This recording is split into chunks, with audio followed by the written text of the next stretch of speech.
بسم اللہ الرحمن الرحیم۔ السلام علیکم۔ بنی اسرائیل کا ایک قصاب اپنی پڑوسی کی کنیز پر عاشق ہو گیا۔ اتفاق سے ایک دن کنیز کو اس کے مالک نے دوسرے گاؤں کسی کام سے بھیجا۔ قصاب کو موقع مل گیا اور وہ بھی اس کنیز کے پیچھے پیچھے ہو لیا۔ جب وہ جنگل سے گزری تو اچانک قصاب نے سامنے آ کر اسے پکڑ لیا اور اسے گناہ پر آمادہ کرنے لگا۔ جب اس کنیز نے دیکھا کہ اس قصاب کی نیت خراب ہے تو اس نے کہا، اے نوجوان، تو اس گناہ میں نہ پڑ۔ حقیقت یہ ہے کہ جتنا تو مجھ سے محبت کرتا ہے اس سے کہیں زیادہ میں تیری محبت میں گرفتار ہوں، لیکن مجھے اپنے مالک حقیقی اللہ عز و جل کا خوف اس گناہ کے ارتکاب سے روک رہا ہے۔ اس نیک سیرت اور خوف خدا رکھنے والی کنیز کی زبان سے نکلے ہوئے یہ الفاظ تاثیر کا تیر بن کر اس قصاب کے دل میں پیوست ہو گئے، اور اس نے کہا، جب تو اللہ عز و جل سے اس قدر ڈر رہی ہے تو میں اپنے پروردگار سے کیوں نہ ڈروں؟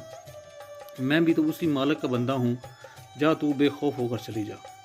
اتنا کہنے کے بعد اس قصاب نے اپنے گناہوں سے سچی توبہ کی اور واپس پلٹ گیا۔ راستے میں اسے شدید پیاس محسوس ہوئی، لیکن اس ویران جنگل میں کہیں پانی کا دور دور تک کوئی نام و نشان نہ تھا۔ قریب تھا کہ گرمی اور پیاس کی شدت سے اس کا دم نکل جائے۔ اتنے میں اسے اس زمانے کے ایک نبی کا قاصد ملا۔ جب اس نے قصاب کی یہ حالت دیکھی تو پوچھا، تجھے کیا پریشانی ہے؟ قصاب نے کہا، مجھے سخت پیاس لگی ہے۔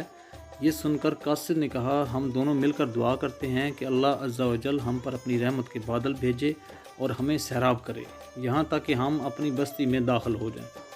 قصاب نے جب یہ سنا تو کہنے لگا، میرے پاس تو کوئی ایسا نیک عمل نہیں جس کا وسیلہ دے کر دعا کروں۔ آپ نیک شخص ہیں، آپ ہی دعا فرمائیں۔ اس قاصد نے کہا، ٹھیک ہے، میں دعا کرتا ہوں، تم آمین کہنا۔ پھر قاصد نے دعا کرنا شروع کی اور وہ قصاب آمین کہتا رہا۔ تھوڑی ہی دیر میں بادل کے ایک ٹکڑے نے ان دونوں کو ڈھانپ لیا اور وہ بادل کا ٹکڑا ان پر سایہ فگن ہو کر ان کے ساتھ ساتھ چلتا رہا۔ جب وہ دونوں بستی میں پہنچے تو قصاب اپنے گھر کی جانب روانہ ہوا اور وہ قاصد اپنی منزل کی طرف جانے لگا۔ بادل بھی قصاب کے ساتھ ساتھ رہا۔ جب اس قاصد نے یہ ماجرا دیکھا تو قصاب کو بلایا اور کہنے لگا، تم نے تو کہا تھا میرے پاس کوئی نیکی نہیں اور تم نے دعا کرنے سے انکار کر دیا تھا۔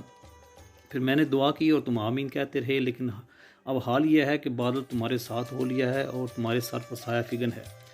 سچ سچ بتاؤ، تم نے ایسی کون سی عظیم نیکی کی ہے جس کی وجہ سے تم پر یہ خاص کرم ہوا؟ یہ سن کر قصاب نے اپنا سارا واقعہ سنایا۔ اس پر اس قاصد نے کہا، اللہ عز و جل کی بارگاہ میں گناہوں سے توبہ کرنے والوں کا جو مقام و مرتبہ ہے وہ دوسرے لوگوں کا نہیں۔ بے شک گناہ سرزد ہونا انسان ہونے کی دلیل ہے، مگر ان پر توبہ کر لینا مومن ہونے کی نشانی ہے۔ السلام علیکم۔